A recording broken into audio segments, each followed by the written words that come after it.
우리가 개인적으로 전도를 하다 보면은 아무리 복음을 전해도 믿지 못하고 깨닫지 못하는 사람들 종종 만나게 됩니다. 그때 어떤 느낌이 우리에게 있습니까? 무엇보다도 우리 마음속에 안타까운 마음이 생기죠. 특별히 그 상대가 믿음만 충분한 조건을 갖추고 있는데도 복음을 받아들이지 않을 때는 한층 더 안타깝습니다. 예를 든다면은 대대로 예수 믿는 크리스찬 가정에 있으면서도 예수 안 믿는 사람, 자신의 부모가 다 크리스찬인데 자기는 믿지 않고, 또 미순스쿨도 다녔어요. 성경도 알아요. 찬송도 알아요. 그런데도 예수를 영접하지 않고 거절하는 사람 볼 때 참 안타까움이 더욱 큽니다. 바울이 당시에 자기 동족을 보았을 때 그런 안타까운 심정이었습니다. 바울은 저번 주일날 우리가 말씀했던 거 기억하세요? 한번 생각해 봐요. 이스라엘 백성들은 예수를 믿을 놀라운 특권들, 종교적인 특권들을 가지고 있습니다. 8가지 특권을 가지고 있습니다.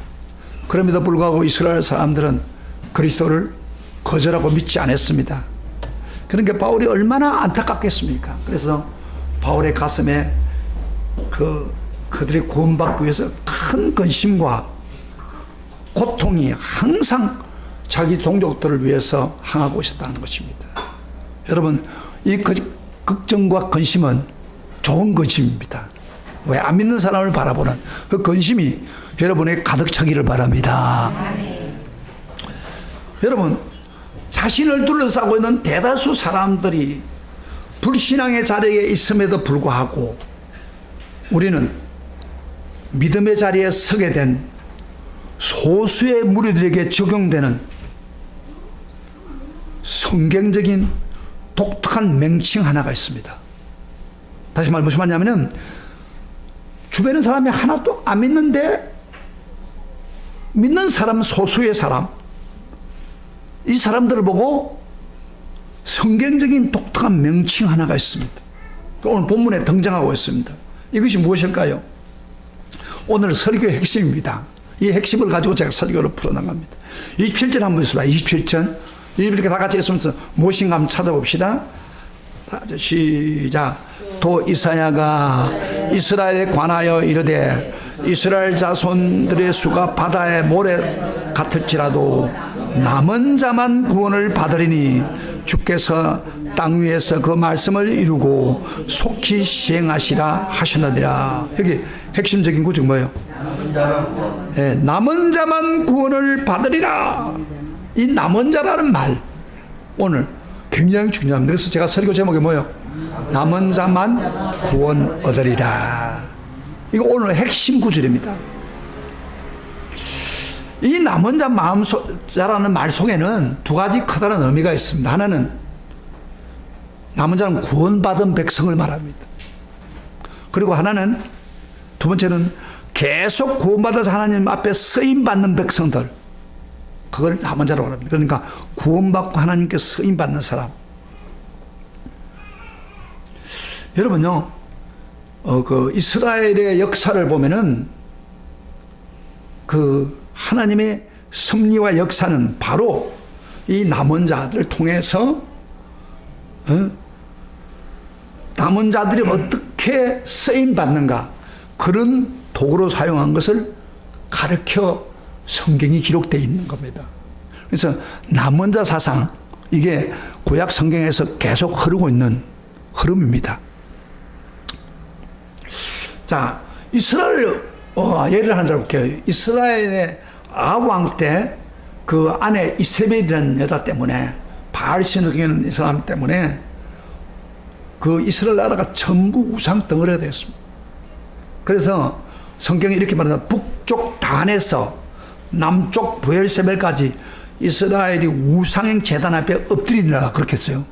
그러니까 북쪽 지역부터 시작해서 남쪽까지 전부 우상 덩어리 바알에게 경배했다, 그런 이야기입니다. 아무리 둘러봐도 여호와 하나님을 믿는 사람이 없을 정도가 되었습니다. 그래서 엘리야 선자 그 당시에 있었는데 어느 날 하나님께 고백하기를 이런 고백을 했습니다. 하나님 믿는 사람 나만밖에 안 남았으면 전부 그 바알에게 우상에 넘어져 엎드리는 사람들입니다. 어떻게 하면 되겠습니까? 이렇게 엘리야가 이야기를 했을 때 엘리야는 다시 말하면 무엇이냐면은 하나님 앞에서 믿는 사람을 찾아보기가 힘든다 이 말이에요. 이때 하나님이 이렇게 말했습니다. 아니야.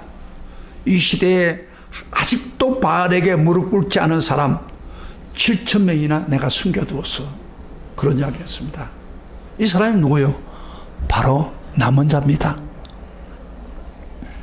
또 이스라엘 백성들이 바벨론의 포로로 잡혀갔죠. 70년 동안 포로 생활하면서.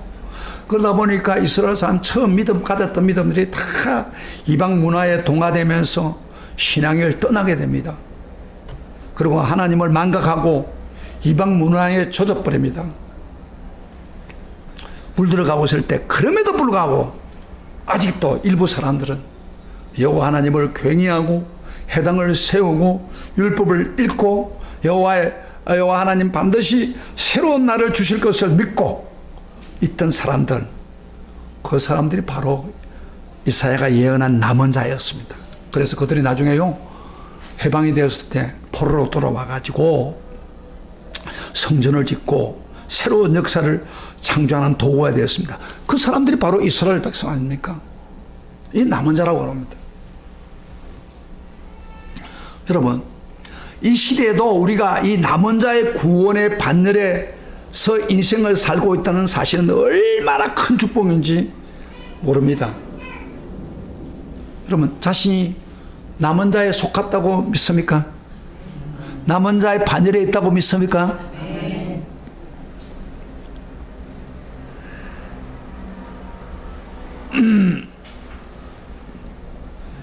여러분, 이 시대에 종교인들이 얼마든지 있습니다. 매주일마다 교회에 드나드는 수많은 사람들이 있습니다.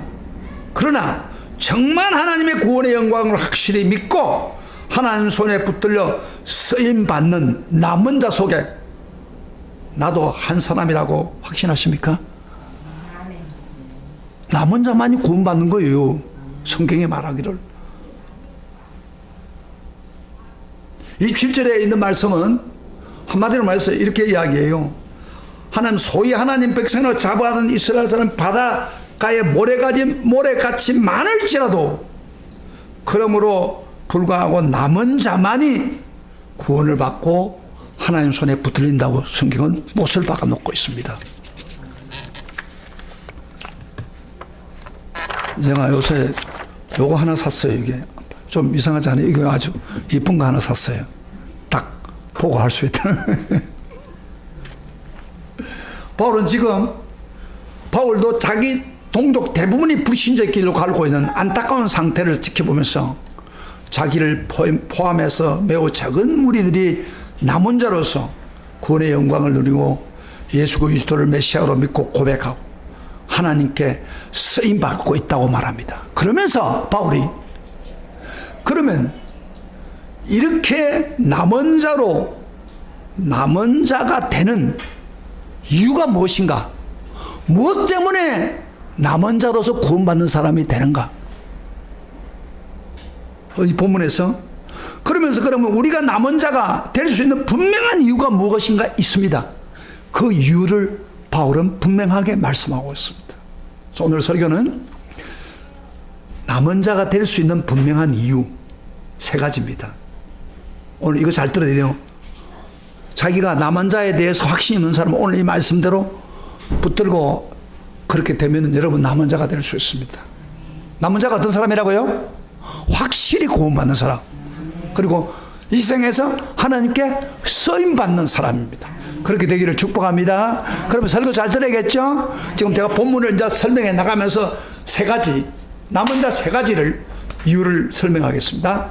첫째로 남은 자가 될 수 있는 이유, 첫째는 하나님의 작정 때문입니다. 따라합시다. 하나님의 작정 때문이다.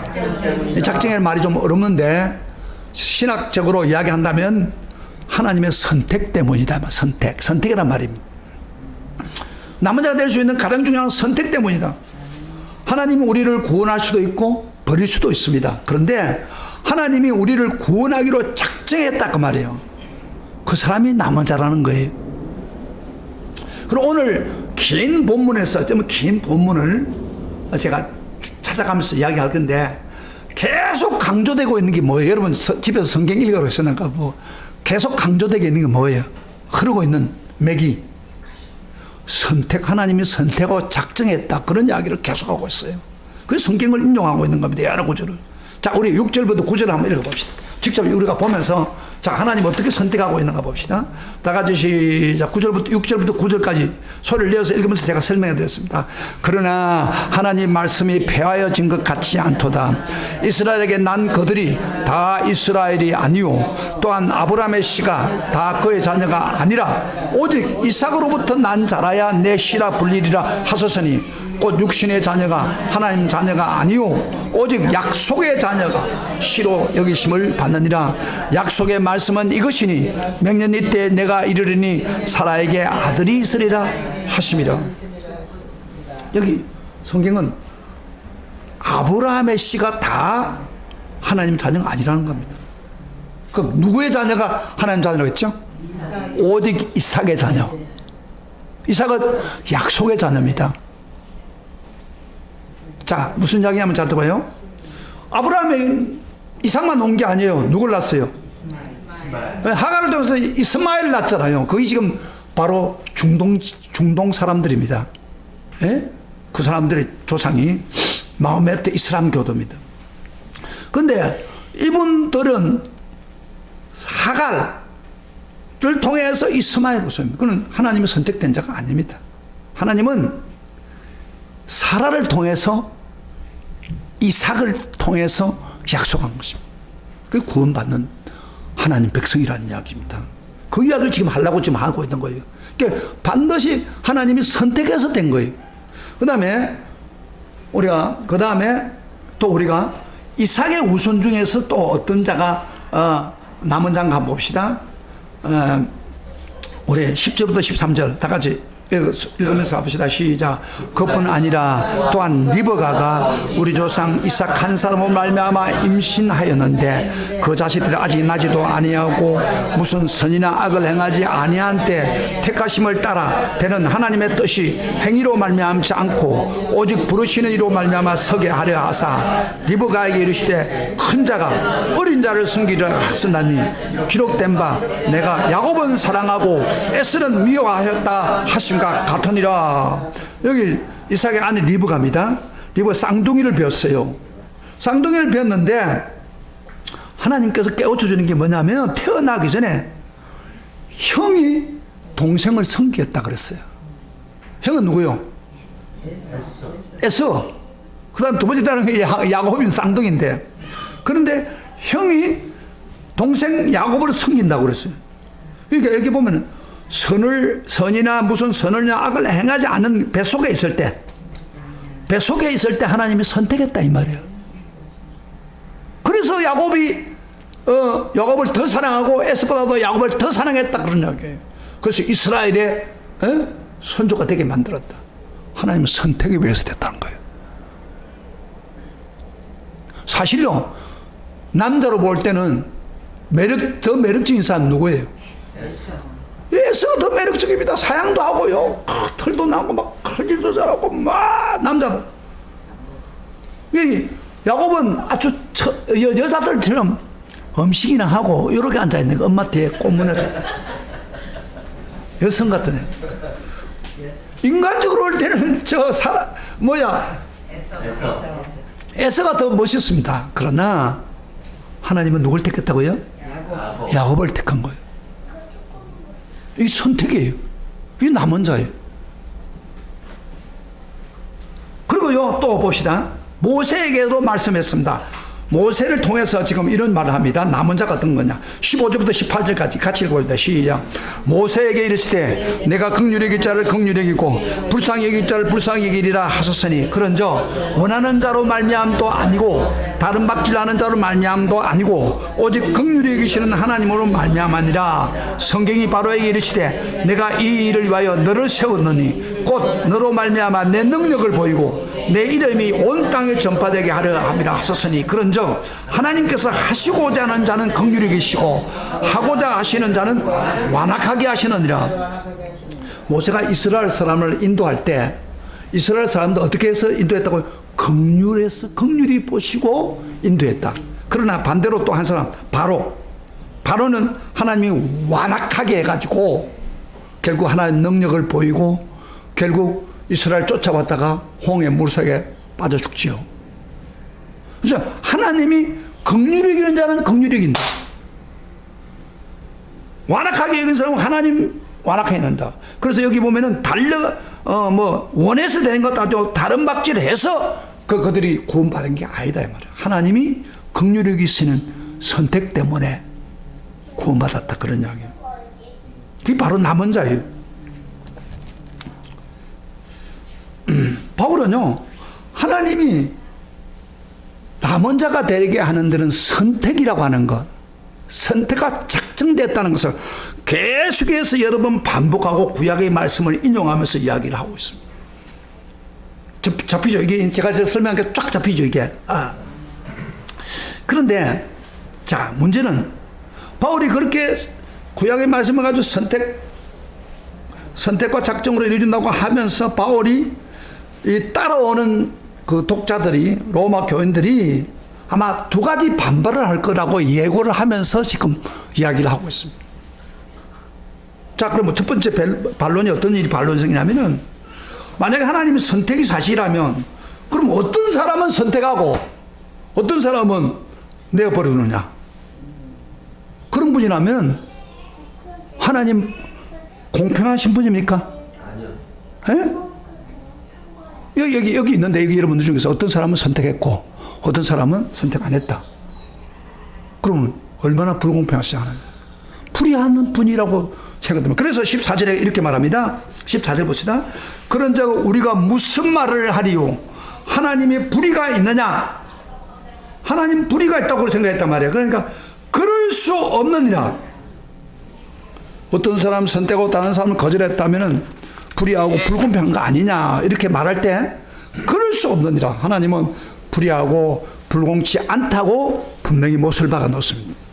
그 다음에 두 번째 나타나는 게 뭐냐면 반론이 하나님 불의하고 불공평하다는 뿐 아니라 하나님 불합리적이다 그렇게 볼 수 있어요. 자, 보세요. 여러분, 구원을 받는 사람은 좋지요. 긍휼이 베풀어졌으니까. 그런데 아까처럼 뭐요? 바로처럼 하나님이 완악했다 이 말이에요. 그래서 심판하게 했다 했을 때 거의 불합리하지 않느냐. 그러면서 19절에 다시 19절에 그에 대해 반박에 대한 이야기 합니다. 시작. 혹 내가 말하기를 그러면 하나님이 어찌하여 허물하시느냐. 허물한다는 말은 불합리적이다 이 말이야. 합리적이 아니다 이야기예요. 그러면서 하는 말이 그러면 누가 그 뜻을 대적하겠느냐 그런 이야기예요. 여러분, 이와 같이 선택의 교리가 불공평하고 불합리하다고 사도 바울이 반론을 던질 것을 예상하고 지금 이야기를 했다면은 바울은 논리적인 사람이기 때문에 이렇게 설명해야 되면 다음부터는 어떻게 설명했냐. 자 봐라. 그건 오해야. 하나님은 공평하시고 하나님은 합리적이야 하고 논리를 전개해 나가야 됩니다. 그런데요, 본문을 자세히 관찰해 보면은 바울은 그거에 대한 대답을 절대 하지 않습니다. 하나님이 왜 공평하고 왜 합리적이냐는 걸 이야기는 하지 않아요. 그러면서 마지막 가면 누가 하나님의 뜻을 대적하느냐, 하나님 뜻인데 어떻게 하느냐 그런 이야기예요. 그러면서 바울은 이런 반론에 대한 전혀 다른 대답을 이끌고 내고 있습니다. 거기 20절부터 21절이에요. 잡아요. 자, 이제 이야기를, 설교를 잘 듣지 않으면 이 설교를 잘 못 따라가요. 20절부터 21절 시작. 이 사람아, 내가 누구기에 감히 하나님께 반문하느냐? 시험을 받은 물건이 시恩자에게 어찌 나를 이같이 만들었냐 말하겠느냐? 토기장이가 진흙 한 덩이로 하나는 귀 쓸 것을, 하나는 전이 쓸 것을 만들 권한이 없느냐? 너가 시험을 받은 물건이 지연자에게 내 왜 이렇게 만들었냐 할 수 있느냐 말하면서 그 토기의 비유를 이야기했죠. 여러분, 토기장이는 진흙을 만들어 가지고 어떻게 사람을 만들든 뭐 귀한 것을 만들어 자기 멋대로 만드는 거예요. 아, 그래요? 천한 것도 만들 수 있고 좋은 것도 만들 수 있고. 근데 하나님이 토기장과 똑같아요. 아무 선택할 수도 있고 안 할 수도 있다 이 말이에요. 그런 이야기를 지금 하고 있는 거예요. 그렇게 이야기를 하는 거. 하나님이 할 수 있다. 하나님 기쁘실 때도 우리를 선택하고 또 버리면 버릴 수도 마음대로 할 수 있다. 하나님의 주권을 이야기하고 있습니다. 그래서 하나님 기뻐하신다고 우리를 선택했으니까, 남은 자를 선택했으니까, 그래서 우리가 반응하는 게 뭐예요? 아, 하나님 감사합니다. 이밖에 할 말이 없다는 거예요. 그래서 바울은요, 성경에 여기 다 기록 안 됐지만 다른 성경을 통해서 여러 번 이야기하기를, 자기 삶을 예를 들면서 남은 자가 이렇게 감사하는 삶이라는 것을 자꾸 보여주고 있습니다. 그래서 바울은 내가 선택해서 내가 잘나서가 아니고, 내가 복음을 전가하고 내가 특별한 공로가 있어도 아니고, 사실 자기는 예수님을 대적한 죄인임에도 불구하고 그건 공로도 없어요. 죄를 따지면 그는 지옥 가야 될 사람이에요. 그런데 하나님이 그 옛날에 애굽 땅에서 이스라엘 백성을 불쌍히 여겼던 것처럼 나를 긍휼히 여기고 구원하셨다. 그래서 내가 예배드리고 찬양하고 복음을 전가하고 있다. 이렇게 바울은 여러 군데에서 계속해서 하나님께 감사를 고백하고 있습니다. 그렇습니다. 사랑하는 성도 여러분, 내가 바울처럼 남은 자가 될 수 있던 이유는 하나님 선택 때기 때문에 선택받은 자는 바로 하나님께 감사할 수밖에 없는 거예요. 자기가 남은 자라고 선택된 사람이라면 이 시간에 하나님께 감사를 직접 드립시다. 하나님, 감사합니다. 나를 남은 자로 삼아주신 것을 감사합니다. 이 감사가 나올 수밖에 없어요. 구원을요, 체험하면 할수록, 구원에 내가 뭘 해서 한 게 아니거든요. 선택과 작정, 만세전에 우리를 택해서 우리를 구원했다 이 말이에요. 그 구원받는 사람은 얼마나 감사해요. 할렐루야. 그럴 수밖에 없는 거예요. 그렇죠? 네. 그 다음에 두 번째로 남은 자를 구원한 영광을 누리는 이유는 하나님의 사랑 때문이라는 겁니다.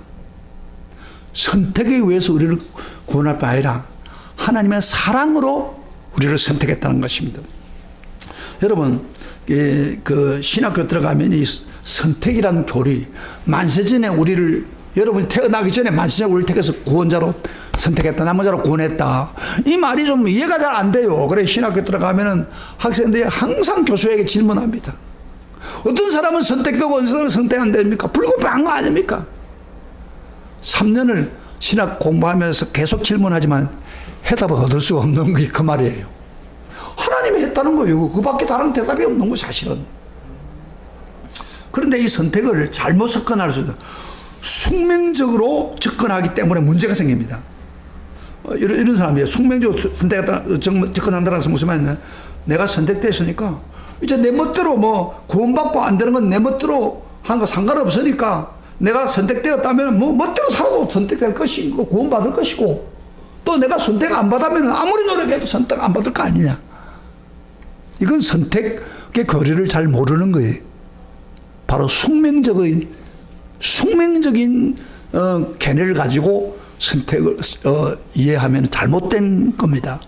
그게 아닙니다. 선택은요, 숙명적이 아니고 굉장히 인격적입니다. 인격적입니다. 다시 말해, 인격의 가장 중심 인격이 뭐예요? 하나님의 사랑으로 우리를 선택한 겁니다. 숙명적 선택 생각하면 안 돼요. 하나님의 사랑이 남은 자로 우리를 구원받는 자로 선택했다는 겁니다. 그래서 바울은 25절부터 26절에 호세아 예를 듭니다. 우리 호세아 예를 한번 들어봅시다. 25절부터 26절. 다 이유가 있습니다. 성경 기초 있는 다 구약에 있는 걸 인용하는데 호세아서 25절부터 26절 시작. 호세아의 그래도 이르기를 내가 내 백성 아닌 자를 내 백성이라 사랑하지 않은 자를 사랑한 자라 부르리라. 너희는 내 백성이 아니라 한 그곳에서 그들이 살아계신 하나님의 아들이라 일컬음을 받으리는 것 같으리라. 여러분 선택교리 배후에는 내 백성 아닌 자를 내 백성으로 사랑의 대상이 아닌 자를 사랑의 대상으로 삼겠다는 사랑의 메시지가 있는 것입니다. 호세아 예를 든 거예요. 여러분 호세아의 사랑은 드라마틱한 겁니다. 여러분요 호세아의 아내가 누구예요? 고멜이라는 여자입니다. 이 아주 부정한 여자인데 결혼하고 나는데 애 놓고 나는데 도망가 버렸어요. 그걸 다른 여자 남자하고도 살고 있는 거예요. 그래서 그를 데려왔는데도 불구하고 두 번째 딸이 왔는데 또 부정을 해가지고 도망갔어. 그래서 너무 안타까워서 호세아가 주여 나 도저히 저 여자 고멜의 여자 저 이혼하든지 해야지 저래가 되겠냐고 한탄하니까 하나님이 다시 부정한 아내를 다리와서 아내로 삼아라. 그래서 호세아가요 그 사창꾼에 빠져 있는 여자에게 돈을 주고 집을 하고 다시 아내로 삼았습니다. 호세아를 통해서 하나님 하고 싶은 뜻이 뭐예요? 하나님의 사랑을 보여주는 거예요. 이스라엘 사람들이 너 부인처럼 고멜처럼 엄난한데 나도 끝까지 너희들을 사랑했다. 내가 하나님인데 나는 섬기지 않고 우상을 섬기고 바알을 섬기고 엄난한 여자들이 바로 엄난한 여자 같은 여자들이 바로 이스라엘 백성이다. 그렇지만 나는 끝까지 너희들을 껴안고 사랑으로 포용했다. 그래서 너희들이 지금 있는 거다. 이게 하나님의 사랑을 보여준 거예요. 그래서 우리가 여러분 남은 자가 될 수 있는 것은 하나님의 사랑에 근거해 있다는 겁니다. 이게 바로 우리의 얘기입니다. 오늘 저는 여러분들을 크리스찬으로 존재할 수 있는 이유가 우리의 선한 행동 때문입니까? 여러분이 잘나서 그렇습니까? 똑똑해서 그렇습니까? No! 아닙니다. 거룩한 하나님 볼 때는 내 삶의 모양을 나를 본다면은 거룩한 하나님 앞에서는 매일 징계를 받아야 될 그런 사람들이 우리입니다.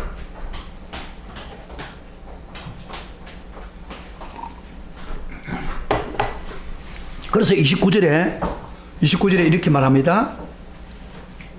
아주 유명한 말을, 놀라운 이야기를 하나 해요.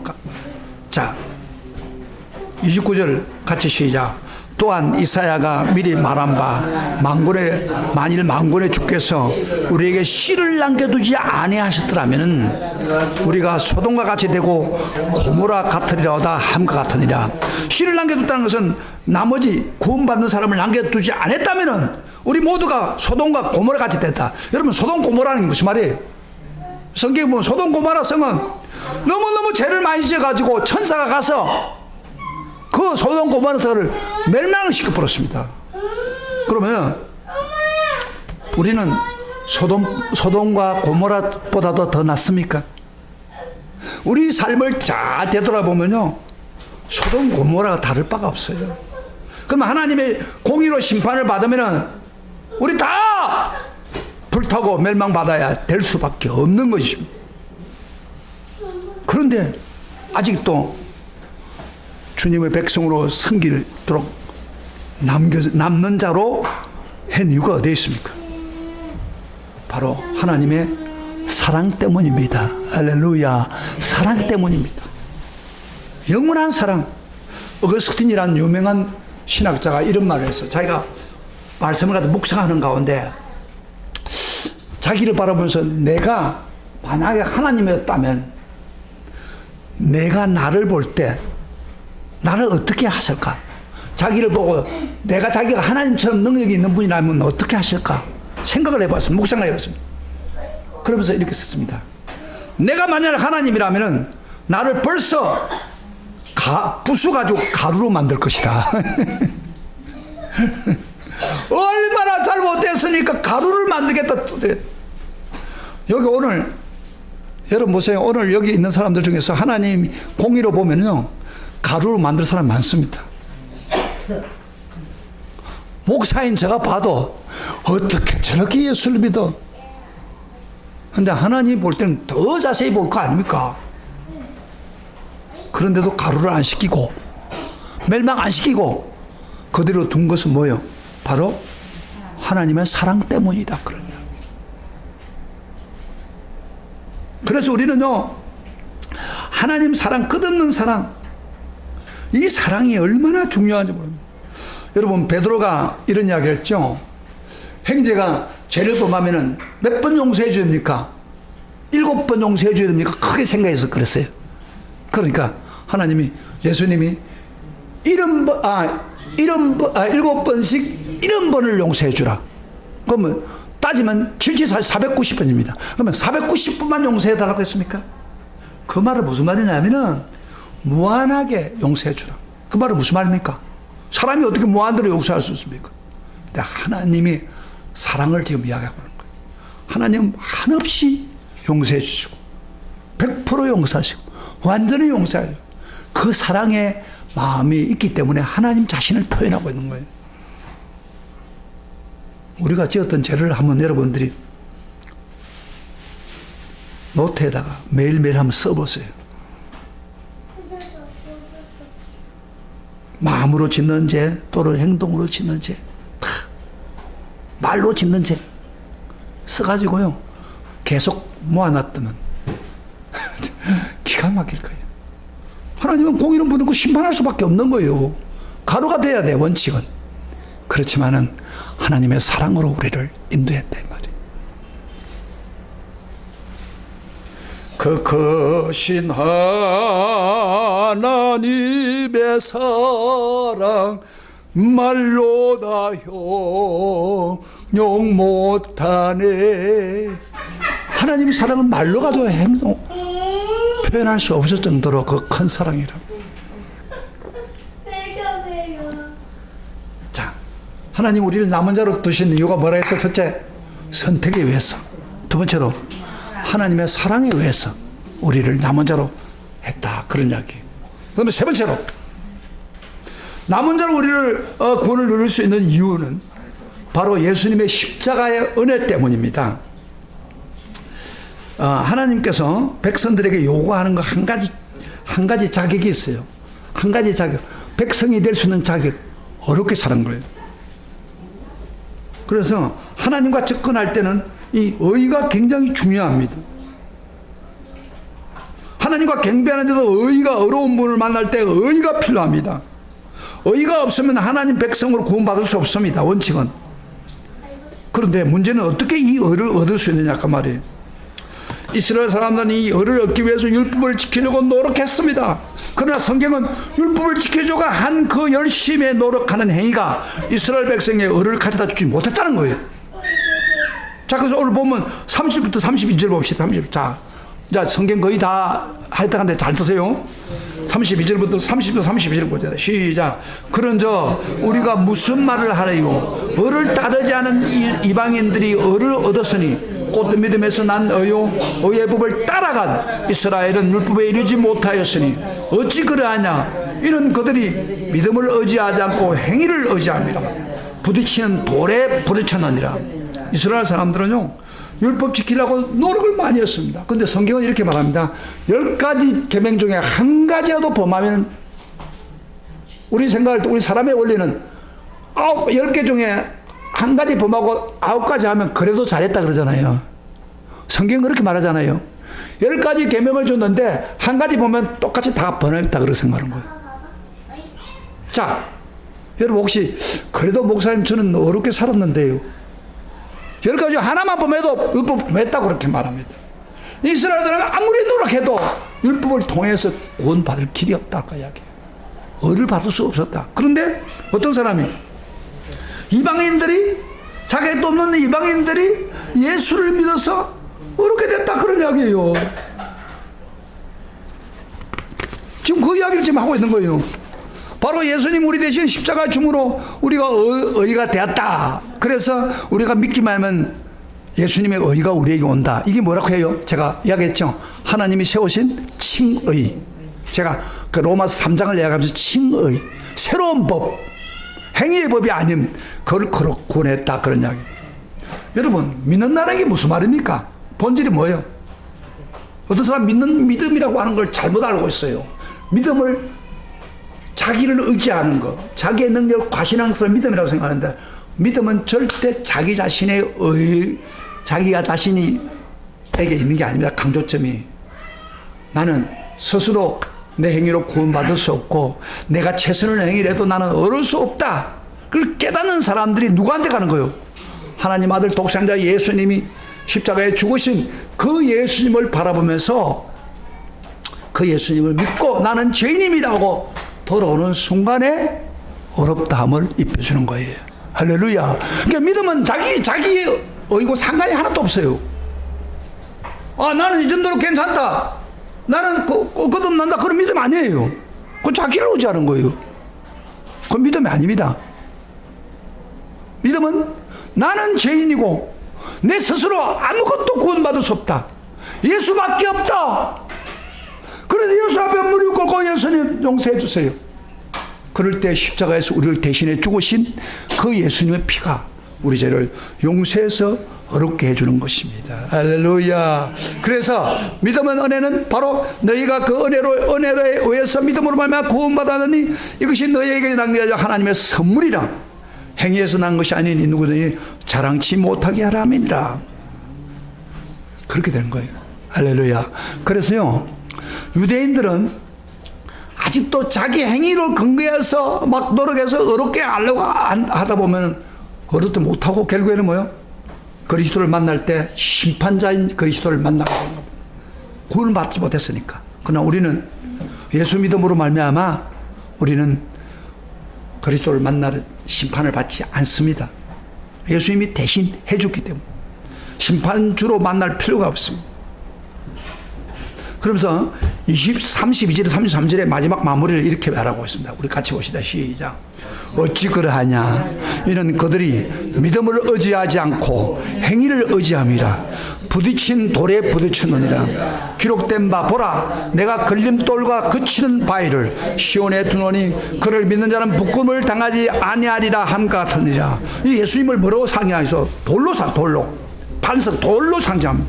예수님을 구원자로 믿는 사람은 구원의 반석이 될 수 있지만은 예수님을 거절하고 그분을 떠나 자기 의를 추구하는 사람은 어느 날 그 돌이 어떤 돌이 된다고요? 거치는 돌, 부딪히는 돌, 깨트린 돌이 된다, 이 말이에요. 여러분 맹심하세요. 지금 그리스도가 구원을 주로 만나지 못하고 자기 행위로 따라가는 사람은 바로 그리스도가 심판자로서 그리스도를 만나게 돼야 됩니다. 그러나 우리가 은혜로 그리스도를 믿고 구원받는 사람은 심판과 전혀 상관이 없습니다. 그런 거로 여러분 조심하십니다. 은혜를 경험하지 못하고 믿음으로 말미암아 은혜를 경험하지 못한 사람은 누굴 만난다고요? 마지막 날 심판자인 예수님을 만납니다. 믿음을 의지하는 사람은 우리 제가 그동안 기록했던 모든 죄를 다 드러내서 그걸 가지고 여러분을 심판자로 하면 구원받을 한 사람도 없습니다. 그러나 자세요, 내가 부족하지만은 죄를 짓지만은 예수 그리스도를 믿고 은혜로 구원받으면은 심판과 전혀 상관이 없습니다. 하늘나라에 가면 두 가지 기록된 기적으로 기록된 게 있고, 하나는 뭐요? 생명체에 기록된 사람은 풀이 심판과 상관없이 넘어갑니다. 그래서 우리 구원자로 만나게 되는 것입니다. 자, 오늘 좀 긴 말씀이지만은 제가 결론을 짓겠습니다. 남은 자의 대일에 참여해서 하나님께 쓰임받는 백성이 되려면 어떻게 된다고요? 첫째, 구원받는 이유가 뭐예요? 선택. 하나님의 선택 작정에 의해서 된다. 그 다음 또 하나는 하나님의 사랑으로, 무한한 사랑 때문에 내가 구원받게 된다. 그 다음 세 번째로 그리스도의 십자가의 그 은혜를 말미암아 구원받게 된 것입니다. 그러니까 이 구원은요, 절대 자기를 자랑하면 안 됩니다. 여러분 루트라는 영화 혹시 찾아가지고 한번 보세요. 루트 책은 뭐 감동적인 책입니다. 저 영화입니다. 그 당시에 사람들은요 전부 돈을 가지고 돈을 사면은 제가 용서받고 부모 어르신들 혹시 지옥 갔더라도 돈을 줘가지고 사면은 다 연옥에서 천국으로 간다. 이런 아주 엉터리 같은 교리를 가르치고 있었어요. 그럴 때 루트는 과감히 일어서서 오직 의인은 믿음으로 살리라. 그래서 성경을 번역해가지고 사람들에게 다 성경을 익히고 그리고 종교개혁을 일으킨 것이 바로 우리 프로테스탄트 장로교나 일반 교회입니다. 그런데 아직도 교회 안에서 오직 믿음으로 구하는 이 믿음의 방법을 모르고 자기 행위로 드러내려고 하는 잘못된 믿음을 가진 사람들이 많다는 거예요. 그건 구원 못 받습니다. 심판밖에 없어요. 자, 그러면 마지막 질문을 혹시 이렇게 할 수 있을지. 그럼 목사님, 내가 남은 자인지 아니면 남은 자가 아닌지 어떻게 구별합니까? 여러분 남은 자입니까? 남은 자로 구원받은 거예요? 대답이 좀 심해요. 남은 자가 아니에요? 그거 아니고. 그러면 남은 자 어떻게 구별해요? 딱 제가 한마디 딱 할게요. 이 말 잘 들으면 여러분 됩니다. 정말 양심적으로 진실하게 예수님을 나의 구세주로 나의 주님으로 확실히 믿고 그 다음에 믿고 끝나면 안 됩니다. 믿어져야 됩니다. 믿어져야 됩니다. 예수님이 나의 구주로 믿어집니까? 진실하게? 믿어집니까? 아멘. 믿어져야 됩니다. 그리고 그것으로 끝난 게 아니고 잘 보세요. 이제 내가 과거에는 하나님과 상관없이 내 멋대로 살았던 삶을 포기하고 이제 예수님을 위해서 살려고 노력하고 힘쓰는 것. 그런 마음이 있다면 그 사람은 남은 자입니다. 그러나 이런 사람은 남은 자가 아닙니다. 예수를 믿지도 않을 뿐 아니라 믿으려고 노력도 하지 않습니다. 예수님이 내 주인이 아니고 내가 주인입니다. 내가 하고 싶도록 살아갑니다. 내 목적을 향해서 예수를 믿습니다. 그런 사람은 남은 자가 아니라는 것을 여러분 명심해야 돼요. 남은 자는 어떠다고요? 예수님 믿으셔야 돼요. 나의 구세주로. 그리고 예수님 중심으로 살겠다고 나를 드리는 거예요. 그게 남은 자입니다. 근데 혹시 여러분들 오늘 말씀을 들으면서 목사님 보고 보니까 내가 아직도 남은 자가 아니고 완전한 구원받은 사람이 아니구나 생각이 되거든. 낙심하지 마세요. 우리 하나님은 모든 사람이 다 구원에 이르기를 원하십니다. 할렐루야. 아멘. 성경에 우리 모두가 다 구원받기를 원하십니다. 한 사람도 죄 없이 남은 자가 되기를 원합니다. 여러분이 이렇게 교회에 와서 설교를 듣는 것 자체가 하나님이 여러분을 구원해 주려고 하는 뜻이 있다는 거예요. 아멘. 특별히 로마서, 다른 성경보다 로마서는 구원에 대한 연론인데 로마서 설교가 굉장히 중요합니다. 구원 못 받은 사람도 로마서를 통해서 구원을 받을 수 있습니다. 근데 이 설교를 안 들으면 구원 받을 길이 없습니다. 그래서 설교 잘 들으라는 거예요 지금. 그러므로 이 순간을 등한시키지 마세요. 말씀을 듣는 이 순간을 등한시키지 마세요. 그리고 이 예수가 정말 예수님 나의 구세주로 영접하고 주님밖에 없다는 것, 예수님 나의 주인으로 받아들이고 지금이라도 과거 중심으로 살았던 걸 회개하고 삶의 중심에 예수님 모시고 살기로 작정하면 그 사람이 남은 자가 될 수 있습니다. 할렐루야. 남은 자 되시길 축복합니다. 예수님 앞에 우리 다 갔다 갑시다. 갑니다. 어떤 사람은요, 아마 저절로 되겠지. 세상 뭐 없어지던데 이제 다 저절로 되겠죠. 죽으면 끝나지 뭐. 절대 아닙니다. 우리 사람은요 영원히 존재합니다. 육신은 죽어서 흙으로 갔다 하더라도 영혼은 계속해서 하나님과 관계를 가집니다. 그런데 하나님을 구원자로 관계를 가져서 영원히 천국에 갈 수 있고, 한 사람은 예수님 믿지 않고 믿을 기회를 놓치고 영원히 그 죄의 대가를 받는 지옥의 고통을 당할 수가 있습니다. 우리가 천국 다 가면 아마 내가 볼 때는 100년 후 지나면 들어봐요. 100년도 아니죠. 한 7, 80년 지나면 이 세상에 없습니다, 여러분. 그렇죠? 아니, 목사님, 나 아니에요. 그때도 있겠어요. 애들도 마찬가지. 그런데 다 어디 가 있어요? 어디 가기를 원하십니까? 천국 가기를 원하십니까? 네. 나 먼저가 돼야 됩니다. 나 지옥 가도 괜찮아요 하는 사람 있어요? 그런 사람 됐으면 안 됩니다. 우리 모두 다 천국 가는 성도 되시길 축복합니다. 축복합니다. 오늘 우리 하나님 찬양합시다. 예수님